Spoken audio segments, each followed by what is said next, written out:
Hey everybody, welcome to Life on Turkey Lane. It is an absolutely gorgeous day outside. It's a little warm, especially if you're in the sun, but right now I'm in the shade a little bit. And today I am going to be harvesting some chocolate mint from my little flower bed out here in the front yard. I always have some herbs around in, the warm season. Anyway, I bought this one little chocolate mint plant from the farmer's market from a little girl who was selling some there, a real cute little girl. And so I bought one of her plants, and I just love chocolate mint. Anyway, I love the smell of it. It is just absolutely yummy. And so I bought one little plant from her, and I split it into 3 when I got home, and I put it in my little flower bed down here. I'm probably going to have to back you up to see that.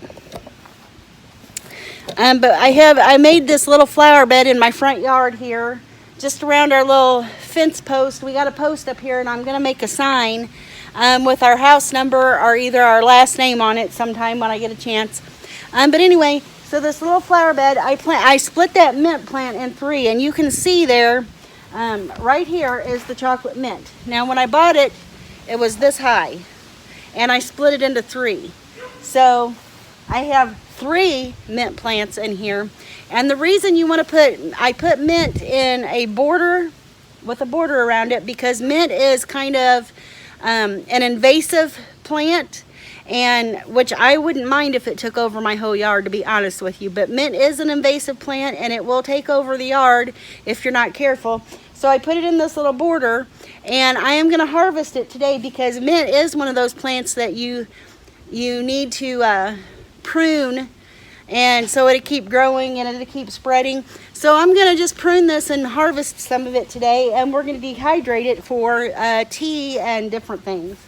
So I'm going to cut it down by about 2/3. I'm going to leave about 1/3 of it sticking out of the ground.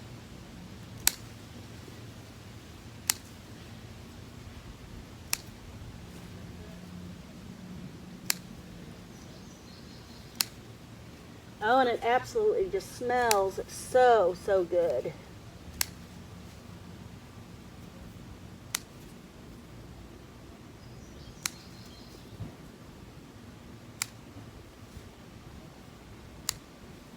And this has only been in here for about a month. I bought it about a month ago from that little girl. And like I said, it was 3 plants. It was 1 plant, and I turned it into 3. And it has just grown absolutely wonderfully.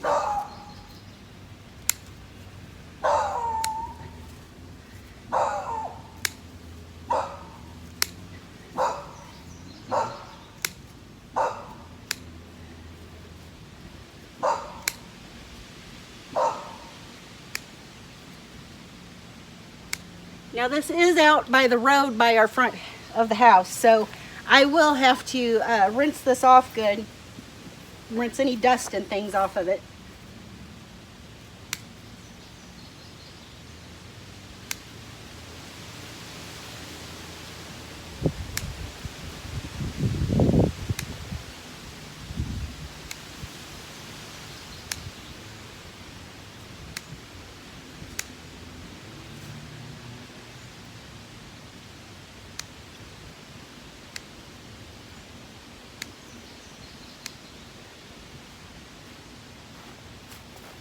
Okay, and I didn't cut it in any special places. I just nipped them all off to where there's about 1/3 of them was left coming out, and they will grow back. It didn't hurt them in the slightest.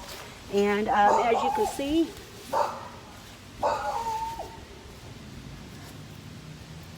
can see, I have this big pile of mint that I'm going to take in, and we're going to go and get it rinsed off and in the dehydrator. So I'll be back when we're inside. Okay, guys, now I have cleaned out my sink with a little bit of apple cider vinegar and water, real good. And I am going to rinse my mint off in the sink here. Put my plug in. And I'm going to add just a little touch of apple cider vinegar to the water. Not a whole lot, just enough to, when I rinse it off, that it will kind of get some of that dust off. So anyway, here's my big pile of mint.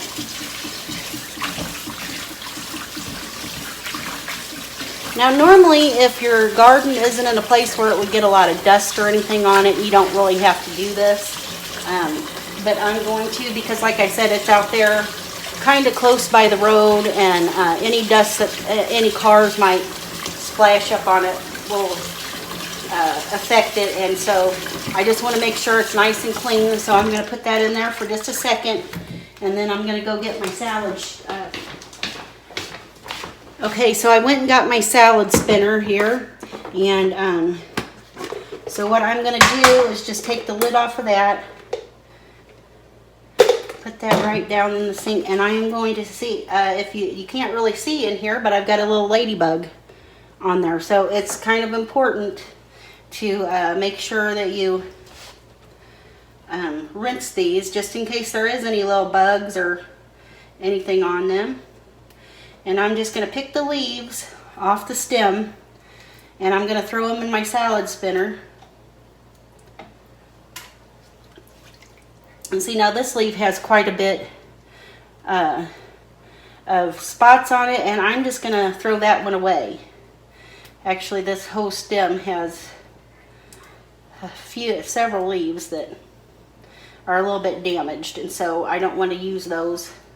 So those are going to get thrown away, but these other couple are good. So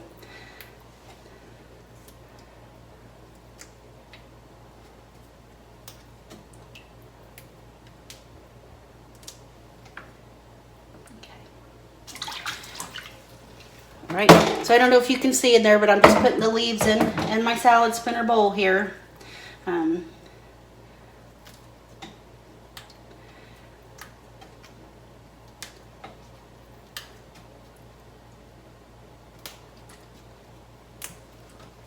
I mean, you could make this easier by using a pair of scissors. But what I'm going to save this for, you don't really use mint in a ton of recipes. I mean, you could use the chocolate mint in a few various recipes if you have a recipe with lamb that calls for a mint sauce or anything like that. But I'm primarily going to dehydrate mine to use as tea. Chocolate mint is, and like I said, the smell of it is just absolutely wonderful. You could infuse this, like if you want to do it in lemonade. You could infuse some mint flavor in your lemonade or iced tea, or if you want to do like sun tea, it would be good in that. But we like ours kind of for hot tea, and so I'm just going to go ahead and use all these leaves for dehydrating.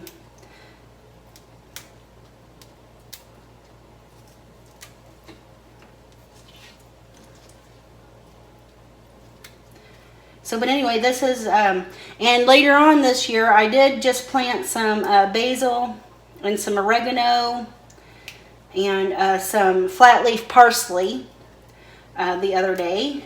And so later on this year, I'm going to be dehydrating some of those at the during harvest time and stuff, so that this winter, when I'm doing some cooking, I have those at my disposal. So anyway, I'm going to keep doing this, and whenever I get it all in the salad spinner, I will come back. Okay guys, and just in case you're wondering about that little ladybug, I did not kill that ladybug. I'm going to go take her and put her outside, okay? And I'll be right back. So I took that ladybug and I put her in my herb bed outside on the deck here, and this is my last little sprig of mint that I've got to take the leaves off of. Now, I will tell you that the whole mint plant is edible. You can eat the stems too, and I may go ahead and dehydrate those. Well, I put the wrong thing in there, but that's just iffy. I don't know if I'm going to do that or not. So now that I've got all the mint in my salad spinner here, what I'm going to do is I'm going to go ahead and drain my water in here and rinse that out. And then I'm going to go ahead and rinse this off one more time. Just to get the vinegar water off of it, and if there is any little bit of dirt left in there. Go ahead and rinse that out. You definitely want it to be nice and clean, and then I'm going to turn this down just a bit, and I'm going to turn the sprayer on.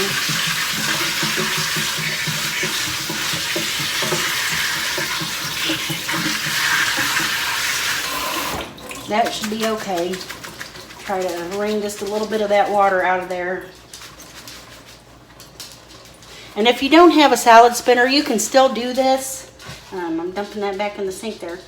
You can still do this. You just lay it out on some paper towels and dry it off some before you, because the whole purpose of dehydrating it is to get all the water off of it. And so when I put it in the dehydrator, I want as much water as possible to be off of it then. So I'm going to put this in my salad spinner, and I'm going to put the lid on here. And I'm just going to go ahead and spin this around. I don't know if you'll be able to see me over here. Let me aim you over here a little bit.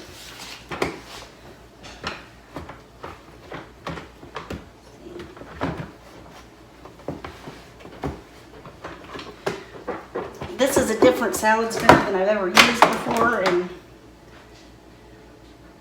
I'm hoping that I got it in there right.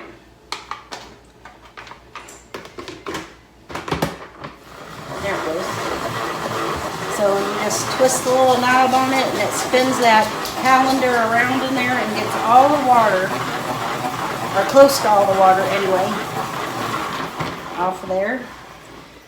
Now I'm going to dump out the little bit of water I have, and then I'm going to do it one more time. See, that was quite a bit of water left on there, wasn't it?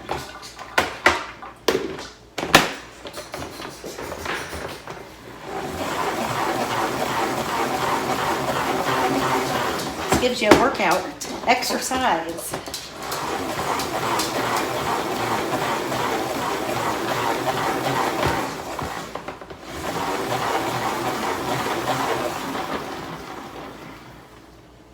Okay, now I'm going to get ready to put it in the dehydrator. So let me go and get that and put it on the counter here, and I'll be right back. That's what's for supper tonight. I don't know if we're going to put it in the Instant Pot or just what we're going to do with it. It's a big old sirloin steak.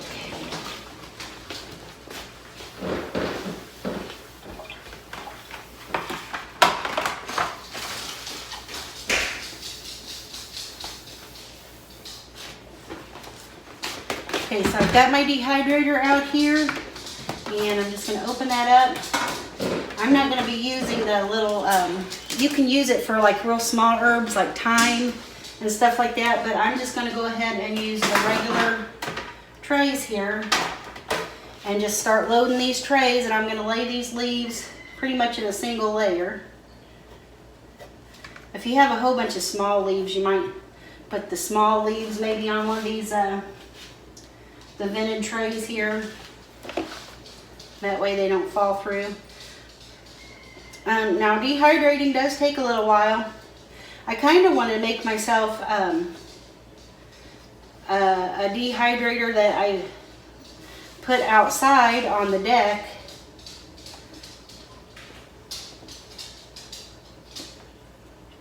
Using some screens and stuff so they get natural dehydration. Herbs are very tender, and if you do them very hot at all, you don't want to go over like the 90-degree mark to 100-degree mark, because they'll lose their nutrition and they'll lose some of their flavor. So it's best to just air dry them, really. I know some people want to do the freeze.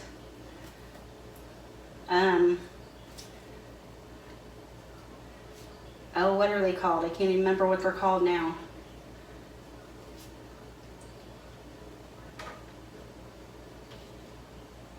Well, it'll come to me probably after this video.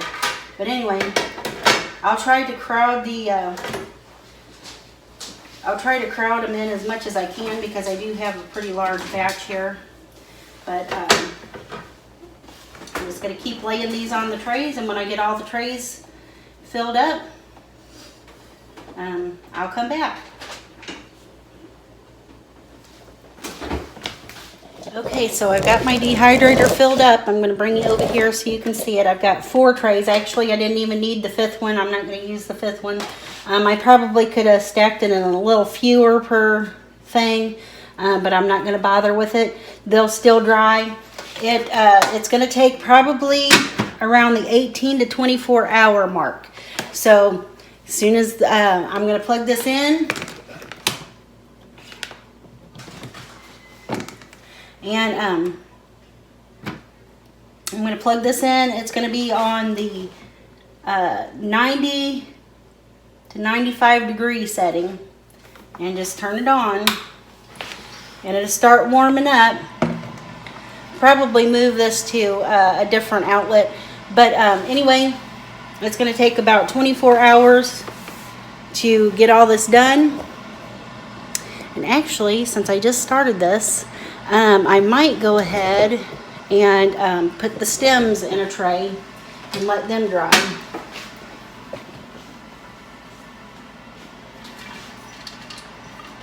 We won't use any of the bad leaves or anything like that.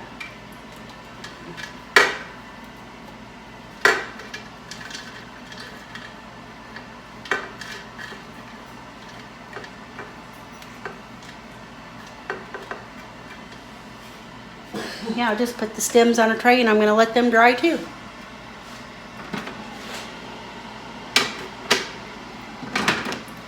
Okay, so I will be back when these are dry and show you what we're going to do with them next.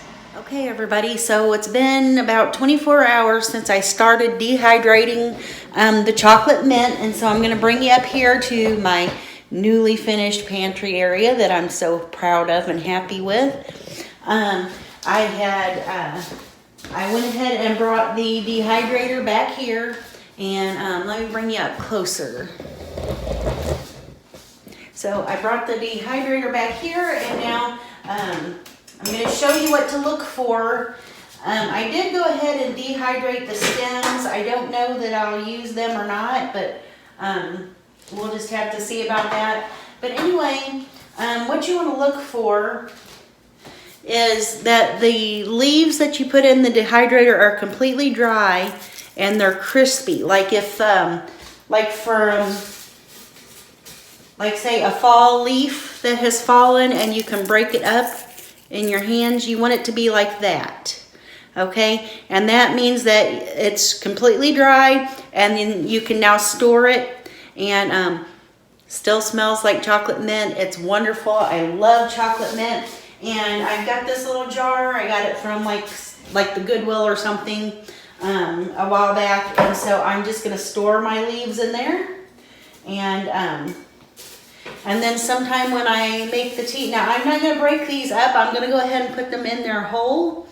So that way, when I do get ready to use them for tea, they will have kept all the essential oils inside the leaves, and I'll get a better flavor out of them than whether if I crushed them up now, they would kind of lose some of their freshness and some of their flavor. So I'm just going to put them in my jar whole. I think what I'm going to do is try to empty my trays out onto a couple paper towels. And you know, I did want to tell you, you really don't have to have anything special to preserve your herbs and stuff like that. You don't have to have a dehydrator, although they're inexpensive. Mine, I think, was $30 or less. I got it from Walmart. They're relatively inexpensive, but you can dry this. This is going to sound funny, but probably the quickest way to dehydrate your stuff is to put them on like a cookie sheet with some parchment paper on it and a single individual layer, and on a really hot sunny day, put them in your car and close the door, and probably in about 4 hours those will be completely and utterly dehydrated. And you can, I mean, you don't have to have anything special or fancy to dehydrate your herbs. You can tie them in bundles and hang them in your house upside down for, that takes a while. It takes, you know, a couple weeks. You can put them on screens and set them out on your porch. So long as, you know, wild animals aren't going to come up, or animals aren't going to come up and mess with them, or different things like that. And so you can preserve your own herbs relatively easy without any kind of special equipment. Like I said, you just make sure that they are completely dry, that there's no moisture left in them. And like I said, I am going to store mine whole and not crushed up. And then later on, when I go to make tea with them, I will show you how to do that.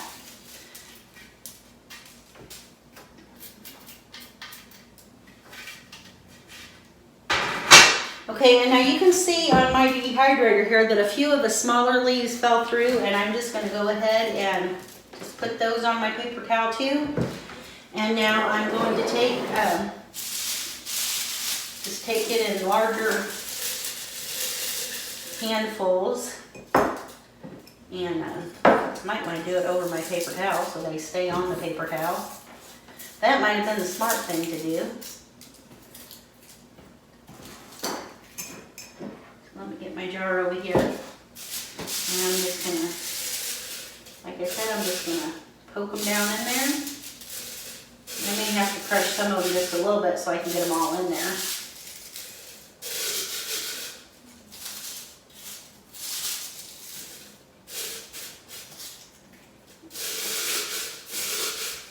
And it's okay if you have to crush them down just a little bit. It's just I don't want them to be completely pulverized because I want them to stay fresh longer. And they will stay fresh longer if they are not all crushed up.